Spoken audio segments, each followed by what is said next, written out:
नमस्कार दोस्तों, स्वागत है आपका आज के मुख्य समाचार में, जिसमें सबसे पहले और बड़ी खबर में आपको बताएंगे कि मोदी अडानी भाई भाई देश बेच के खाए मलाई, राज्यसभा में लगा ये नारा और विपक्ष ने किया हंगामा।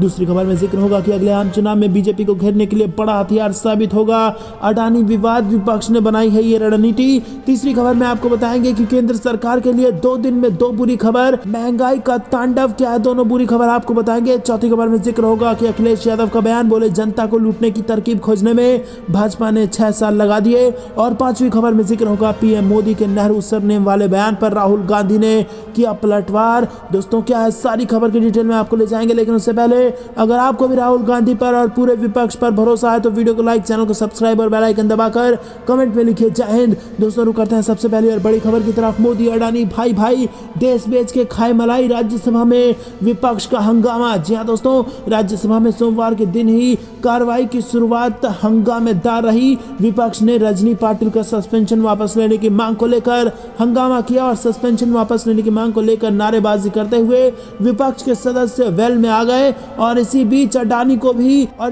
अडानी और मोदी मामला भी सामने आया और यहां पर नारे लगाए गए, मोदी अडानी भाई भाई देश बेचकर खाए मलाई। रुक करते अगली ब्रेकिंग न्यूज की तरफ। अगले आम चुनाव में बीजेपी को घेरने के लिए बड़ा हथियार साबित होगा अडानी विवाद, विपक्ष ने बना ली है रणनीति। जी दोस्तों, आम चुनाव में बीजेपी और पीएम नरेंद्र मोदी को रोकने के लिए अडानी विवाद विपक्ष का प्रमुख हथियार बन सकता है। बजट सत्र की शुरुआत से ही विपक्ष ने अडानी हिंडनबर्ग रिपोर्ट पर हमलावर रुख अपनाए रखा है और इस बीच सरकार को बार बार रक्षात्मक रुख अपनाना पड़ा है। मामले की जांच पर जेपीसी गठित करने की मांग को लेकर हुए हंगामे के बीच राज्यसभा को 13 मार्च तक स्थगित करना पड़ा है, जबकि तमाम गतिरोध के साथ निचले सदन में कार्रवाई जारी है। विपक्ष बजट सत्र के दूसरे चरण में भी इस विवाद पर अपना रुख बनाए रखकर सरकार पर दबाव बनाए रखने की कोशिश करेगा। विपक्षी नेताओं के रुख में यह भी स्पष्ट हो गया है कि अगले आम चुनाव को ध्यान में रखते हुए वो अडानी हिंडनबर्ग विवाद को एक बड़े राजनीतिक अवसर के रूप में बदलने की रणनीति बना चुका है।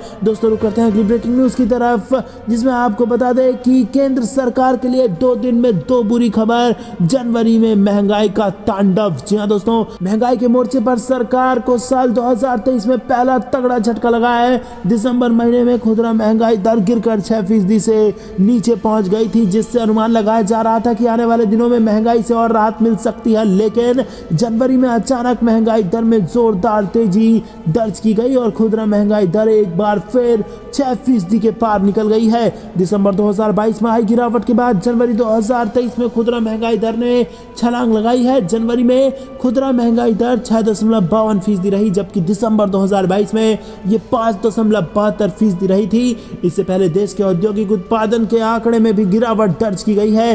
दिसंबर 2022 में ये घटकर 4.3% रह गई है। दोस्तों रुक करते हैं अगली ब्रेकिंग न्यूज की तरफ। अखिलेश यादव बोले जनता को लूटने की तरकीब खोजने में भाजपा ने 6 साल लगा दिए। जी हाँ दोस्तों, सपा के राष्ट्रीय अध्यक्ष अखिलेश यादव ने सोमवार को भाजपा पर निशाना साधा और उन्होंने कहा कि भाजपा और उसके उद्योगपति मित्रों ने जनता को लूटने की नई तरकीबों को खोजने में ही 6 साल लगा दिए हैं। अपने भ्रष्टाचार का बोझ जनता पर लादने की उनकी होशियारी ज्यादा दिनों तक चलने वाली नहीं है। उनके झूठे दावों की पोल खुल रही है। अखिलेश यादव ने आगे कहा कि लोग समझ रहे हैं कि भाजपा सरकार के रहते न तो भला हो सकता है और न ही किसी व्यक्ति का विकास हो सकता है। भाजपा राज्य में सड़कें बनी नहीं है, गड्ढे भरे पड़े हैं, लेकिन भाजपा सरकार ने जनता से टोल टैक्स वसूली के लिए तैयारी कर ली है।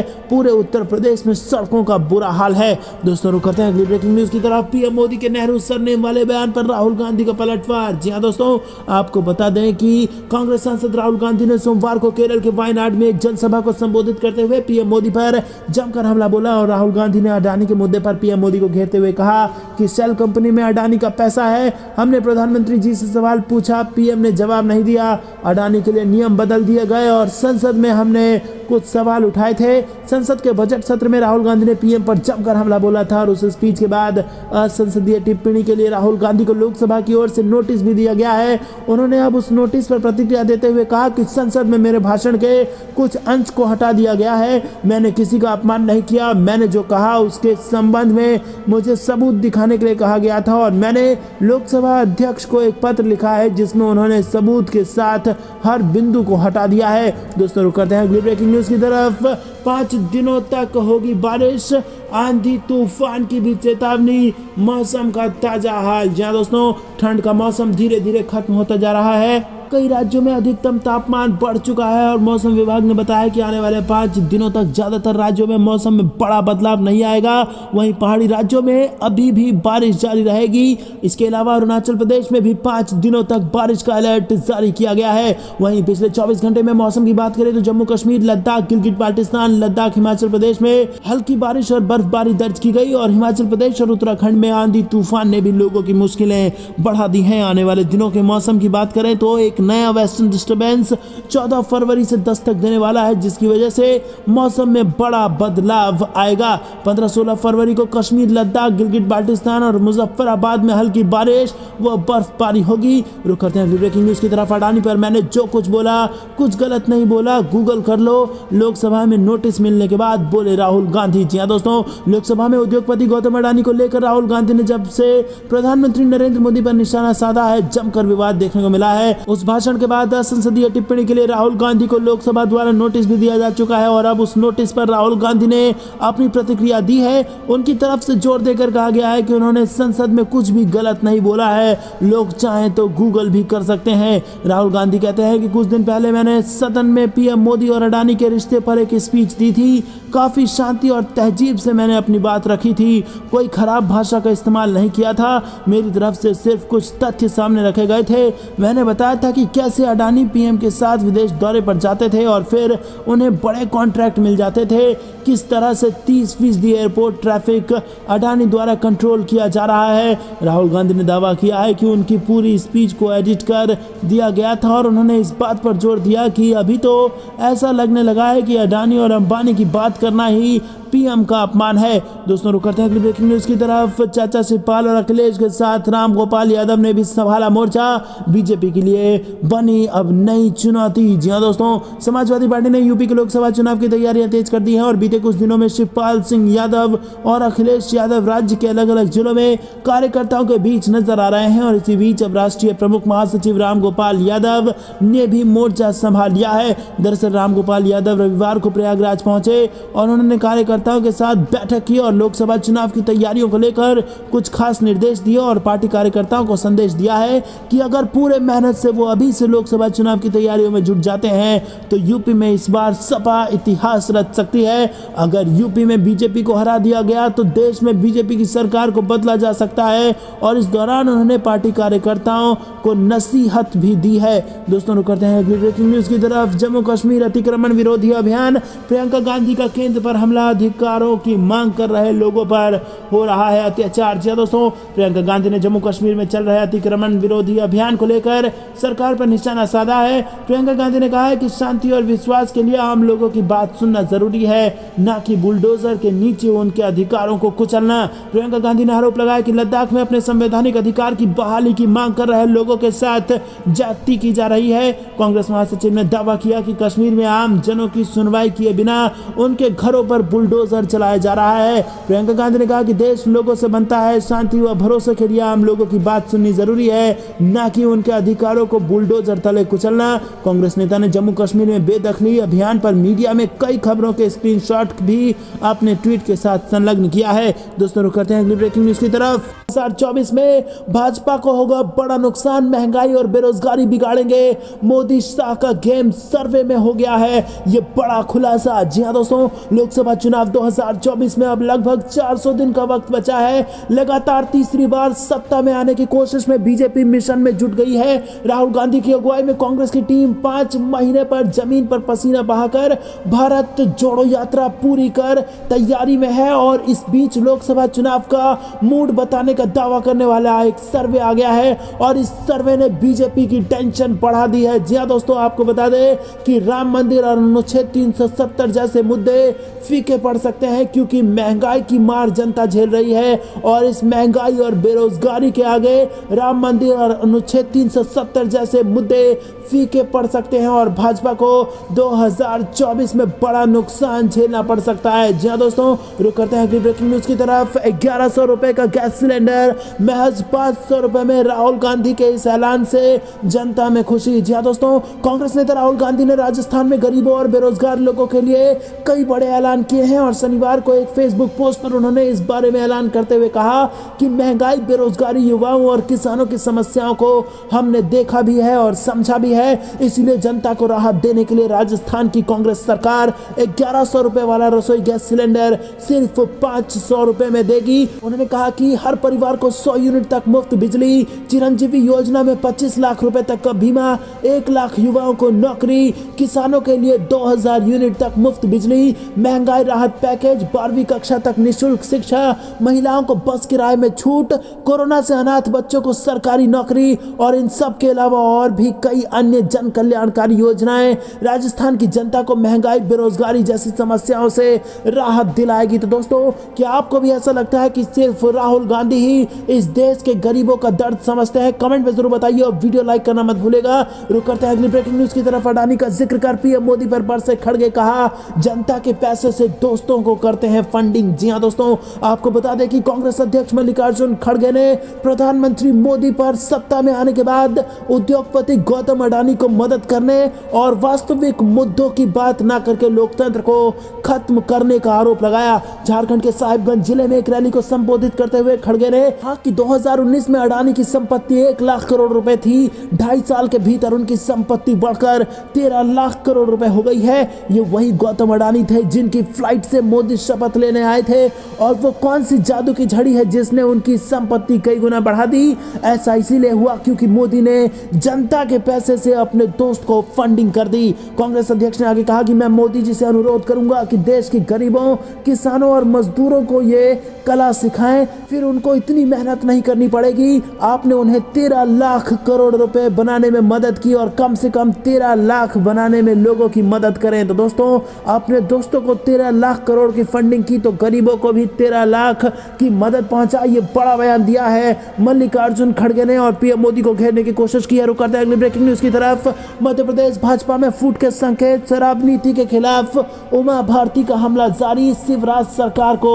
दे दिया अल्टीमेटम। जी हां दोस्तों, आपको बता दें कि मध्य प्रदेश की पूर्व सीएम और भाजपा की फायर ब्रांड नेता उमा भारती का राज्य में लागू होने वाली नई शराब नीति पर हमला निरंतर जारी है। उमा स्पष्ट कर चुकी है कि नई शराब नीति ऐसी हो कि राज्य के लोगों को शराब के नशे में डूबने से बचाया जा सके। इसके लिए वो लगातार आंदोलन भी कर रही हैं, मगर रविवार को उन्होंने ट्वीट करते हुए लिखा कि उनकी कोशिशों से डर्टी ट्रिक्स डिपार्टमेंट घबरा गया है और उन पर हमले कर रहा है। दोस्तों, रुक करते हैं अगली ब्रेकिंग न्यूज की तरफ। लालू से मिल सकती है विपक्ष की राजनीति में कांग्रेस को ऊर्जा। जी हां दोस्तों, किडनी ट्रांसप्लांट के बाद लालू प्रसाद यादव सिंगापुर से 76 दिनों के बाद शनिवार को दिल्ली लौट आए हैं। डॉक्टरों ने उन्हें मेल मुलाकात से अभी बचने का सुझाव दिया है, लेकिन लोग औपचारिकता में उनसे मिलने आएंगे। इनमें विपक्ष के बड़े नेता भी होंगे और मुलाकात होगी तो दूर से ही सही बात भी होगी। और लालू की पहचान भाजपा विरोधी राजनीति की अग्रणी पंक्ति के नेताओं में रही है। ऐसे में लालू की दिल्ली में उपस्थिति से ही विपक्ष की राजनीति को ऊर्जा मिल सकती है। दोस्तों, रुक करते हैं अगली ब्रेकिंग न्यूज की तरफ। गोडसे की पूजा करने वाले हमें क्या सिखाएंगे? कांग्रेस नेता सिद्धारमैया का बीजेपी पर करारा हमला। जी हां दोस्तों, कर्नाटक विधानसभा चुनाव में बस कुछ ही महीने रह गए हैं और कांग्रेस, बीजेपी और जेडीएस समेत सभी राजनीतिक दल अपने अपने प्रचार में जुटे हुए हैं। पूर्व सीएम और कांग्रेस नेता सिद्धारमैया अपने चुनाव प्रचार में लगातार बीजेपी और जेडीएस पर हमलावर हैं। सिद्धारमैया ने बीजेपी पर हमला बोलते हुए कहा कि गोडसे ने गांधी जी को मारा और वो अब भी उसकी पूजा करते हैं। अंग्रेजों से पेंशन लेने वाले सावरकर का बीजेपी सम्मान करती है। हमें कुछ सिखाने वाले वो कौन होते हैं? विजयपुरा में जनसभा को संबोधित करते हुए पूर्व सीएम सिद्धारमैया ने कहा कि बीजेपी एक ऐसी पार्टी है जो संविधान का सम्मान नहीं करती। बीजेपी एक ऐसी पार्टी है जो भारत के संविधान के खिलाफ काम करती है।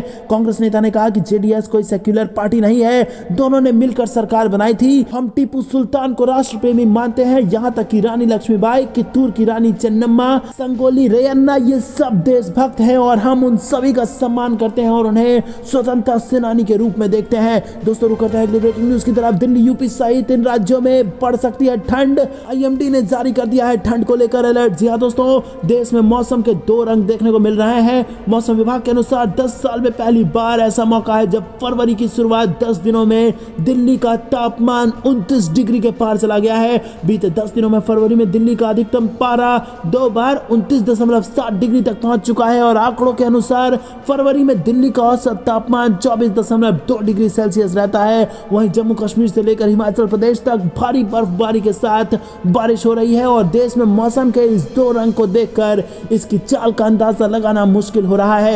मौसम विभाग की एक ताजा रिपोर्ट के मुताबिक पश्चिम विक्षोभ के कारण मौसम में बदलाव देखने को मिल सकता है। इससे कई राज्यों में तापमान में गिरावट देखने को मिल सकती है और इससे लोगों को एक बार फिर ठंड का सामना करना पड़ सकता है। दोस्तों रुक करते हैं अगली ब्रेकिंग न्यूज की तरफ। जम्मू कश्मीर को चाहिए था प्यार लेकिन मिला बीजेपी का बुलडोजर, एंटी एनक्रोचमेंट ड्राइव पर बोले राहुल गांधी। जी हां दोस्तों, कांग्रेस नेता राहुल गांधी ने रविवार को जम्मू कश्मीर में चल रहे अतिक्रमण विरोधी अभियान को लेकर बीजेपी पर हमला बोला है।